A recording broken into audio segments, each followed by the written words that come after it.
When we pause to review history, we are given the opportunity to look back and learn from the actions of the people who have gone before us.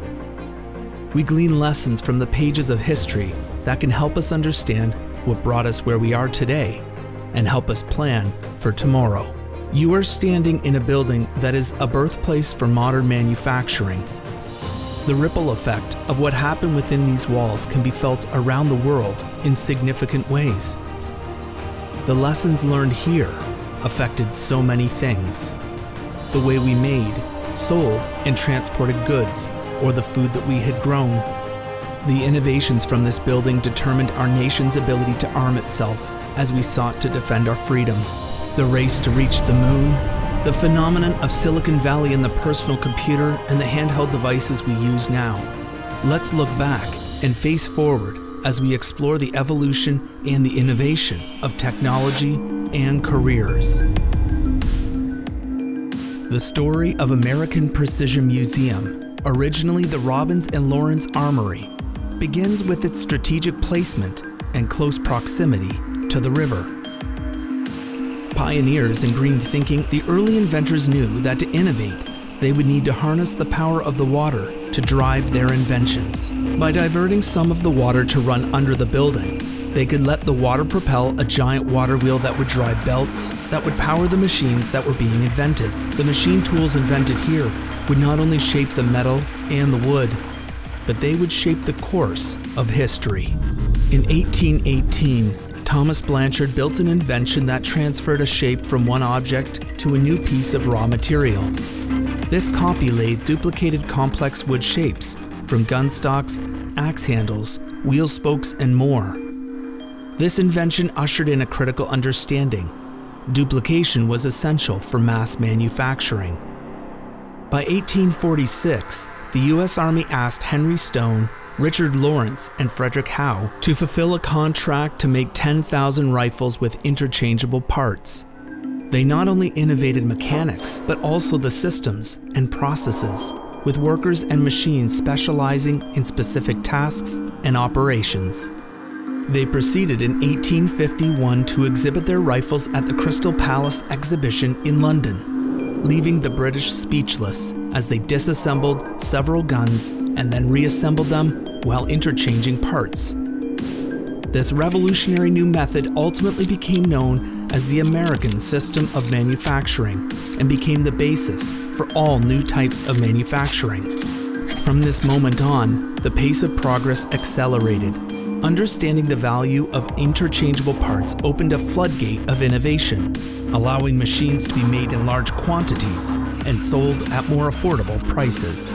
The 1850s through to the 1920s saw the mass manufacturing of what would become common household items: sewing machines, typewriters, bicycles. Manufacturing of well-made yet affordable consumer goods improved the quality of life for everyone. With the rise of mass manufacturing came the rise of labor-saving inventions. The sewing machine saved women in the household countless hours of hand-stitching with needle and thread and revolutionized the textile industry. Agriculture was radically transformed. The iron plow with the interchangeable parts was invented in 1819. Producing 100 bushels of wheat took 250 to 300 labor hours. By the 1930s, it was only 15 to 20 labor hours. This dramatic reduction was due to the invention of the internal combustion engine in the 1870s. The shift to horseless farming increased productivity and made the difficult work of farming more efficient. Infrastructure was dramatically altered as trains and railway systems were developed. By the 1890s, railroads supplied cities and towns with food, fuel, building materials, and access to markets. Mass manufacturing of combustion engines led to the invention and rapid growth of the automobile industry in the early 1900s. With these methods of transportation came freedom. The freedom to travel farther, faster, and to do it independently. It was a manufacturing revolution that altered reality for every American. To this day, precision machine tools continue to make the mechanical equipment of our modern world. In the late 19th century, it was like new and completely revolutionary. Like Silicon Valley in the 1970s with Steve Jobs and other young inventors working out of their California garages and changing the world in the process, Precision Valley was game-changing. Windsor County, Vermont was where young apprentices in the 1850s, 60s, and 70s went to launch careers as machine tool builders. They became entrepreneurs, and the companies that grew out of this formed the area known as Precision Valley. It was the Silicon Valley of the 19th century. Their machines were at the center of new technology. They would play a pivotal role as the world barreled towards brutal conflict. World War. As the world went to war, there were exponential leaps in innovation. The skills and experience of the innovators were transferred from mentor to new inventor. We saw tanks, bombs, and planes develop from the understanding that the leader in technology would ultimately win the war. When the guns were finally put down and the conflicts were settled, wartime machines returned to the manufacturing of typewriters and radios, bicycles and cars. Factories retool to meet the fast and growing hunger for consumer products. Technology and science were embraced by the masses, and new innovations bred new inventors.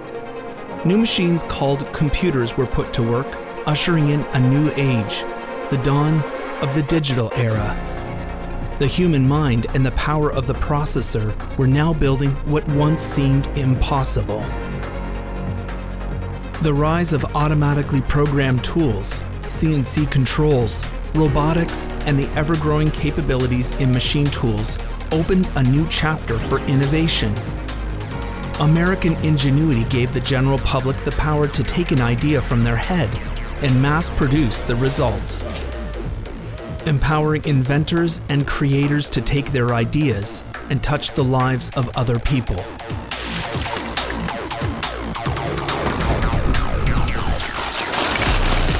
The young man that seeks to find himself can, in high school, build a car that will race across the country, sparking in him a dream to one day own his own shop. The girl who always loved to stare at the stars, dreaming of touching the far reaches of space, is able to engage with NASA and their Hunch program, building flight hardware that will go to the International Space Station. The team of high school students who learned about the devastating effects of a stroke use the combined power of 3D modeling and additive manufacturing and go on to design and build a device that will aid in the trauma victim's recovery.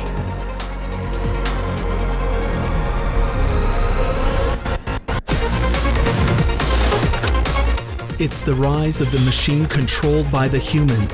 Unthinkable forces are now under the control of the hand and the mind, allowing a human with new skills in a new world to achieve things that were unthinkable only a few decades ago.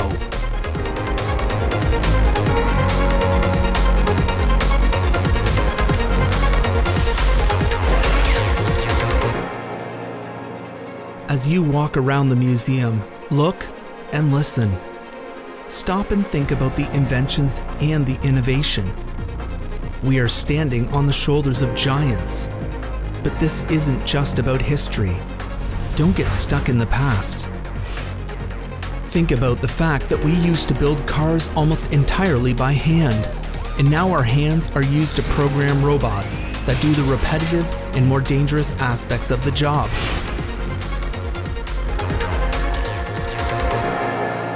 Advanced manufacturing innovations are allowing us to harness the power of wind, water, and of the sun. Consider the potential of a whole new generation of inventors who are hungry to safeguard our natural resources as they dream about the things that their hands and their minds will invent. The inventions here don't simply remind us of a bygone era. They show us who we can be. The humans who invented these machines were problem solvers, marked by hard work, passion, and creativity. They made their mark on history and have laid a foundation upon which we can build. Listen closely. and you will hear the whispers of the men and the women who have gone before us. What will you do to shape the future?